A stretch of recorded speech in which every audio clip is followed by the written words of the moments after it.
This Beyond Clean Articles on the Go feature is titled Forget Surviving: How to Thrive During Your Next Joint Commission SPD Survey. Written by Hank Balch, founder and president of Beyond Clean. Let me just start this by saying there is no easy path or magic bullet for ensuring your department is ready for a Joint Commission, DNV, State Health Department, or CMS survey.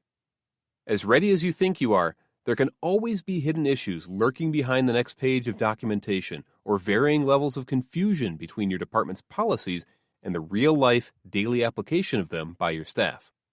That being said, there are still a number of practical things sterile processing leaders should be aware of as they prepare for the end-all be-all visit from TJC or the like. If you're like me, this is not an experience you just want to survive. It could mean your job, your reputation as a trusted expert or leader in your facility, and most importantly, it could mean your patients are not as safe as you thought they were. So let's talk a little about how to ensure your SPD team thrives during their next survey. Some things must be taught, not caught. Don't get me wrong, I'm a fan of cultural change via organic relationships within a department. Or in plain English, I'm okay with people learning by example. But when you're preparing for a TJC survey, this reliance on more experienced technicians shepherding the department from shift to shift isn't good enough. When a surveyor hits your processing area and asks one of your new technicians, "How do you know how to properly process that Kelly clamp?" The answer, "Because if I have any questions, I just ask Miss Mary," is not going to fly, and for obvious reasons. What happens when Miss Mary is out on paid time off or taking her lunch break?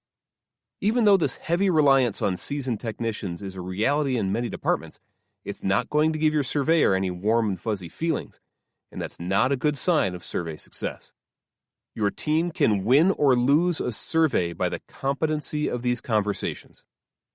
Even though most surveyors spend their time talking to frontline staff rather than high-level leadership, department leaders have everything to do with how those conversations go.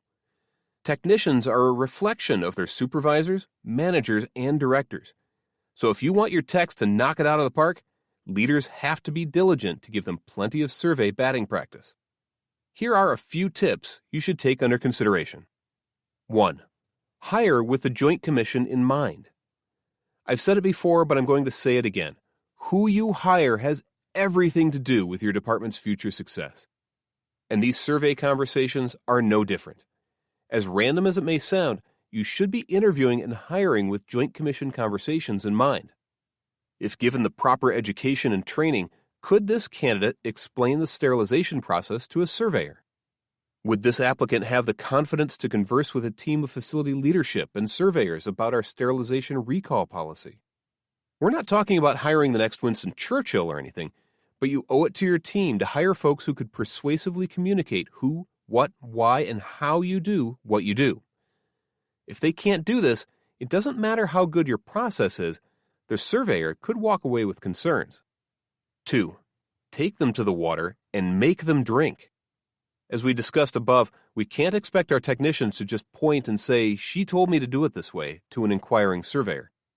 We need self-contained fountains of sterile processing knowledge standing at every workstation. As we all know, the only way to get that kind of knowledge out of someone is to get it in them first. To accomplish this, your department needs education, and a whole lot of it. It won't do to simply have information available to them in the form of certification books or manufacturers' postings on the wall. You have to make them drink of this knowledge and do so on a regular basis. Requiring certification of your technicians is a great start to inculcating a level of expertise into your department's culture. Requiring them to present an in-service or two during a department meeting each year is another great way to ensure they are thinking along the lines of why we do the things we do, not just how we do them. Have your supervisors utilize daily shift huddles to give policy reminders and mini training sessions on proper documentation. And take time to do random mock surveys with your team to determine weaknesses in individual knowledge or understanding. Remember, your team won't go where you're unwilling to take them. 3. Teach the story, track the story, tell the story. Every sterile processing department has a story. As a sterile processing leader, it's up to you to teach this story to your technicians, both new and old. What are your particular department challenges, and how are you overcoming them? Is your department located a quarter-mile away from the OR, like one of my facilities was? Or do you process instrumentation for outside facilities requiring tight logistical management and constant communication? These realities define your department, and they are the stories that will contextualize and differentiate your department from the others the surveyor may have seen. Your technicians should hear this story from you on such a consistent basis that they can tell it themselves with genuine confidence and contagious pride. Once your team knows your story, it's important to utilize department data and documentation to track your progress. Yes, surveyors will want to see your temperature and humidity logs or other documentation, but if you have additional data available that can demonstrate how you are overcoming your facility's challenges or setting yourself apart from other sterile processing departments, this can go a long way toward taking control of the surveyor conversation. How many secondary or tertiary certifications does your team hold? How many have undergraduate or graduate degrees? How have you decreased the IUSS rate in your OR or tackled a large incomplete instrument list? More than likely, these are not questions a surveyor will ask, but with the proper data, you can take the conversation to the next level all by yourself. And that's where the final piece in this puzzle comes in. Regardless of who you are or how prepared your team is, it can be easy to feel like you're on the defensive when Joint Commission or CMS walks in the door. Even though they say they're here to help, it's easy to feel like they're really here to find your flaws. But keep in mind, no matter what questions they ask, you have the ability to tell the story you want to tell. If you've invested the time and education into each individual tech to ensure they understand and can communicate your department's story, all that's left is the chance to tell it. You'll get that chance at least every 3 years according to the typical Joint Commission survey schedule. In the meantime, commit to hiring well, educating thoroughly, and weaving your department story into the warp and woof of your technicians' daily experiences.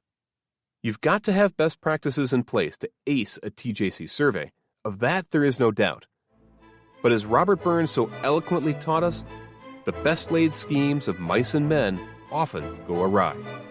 What's even more important than best practices are best practice-ers. And those aren't born, they're made.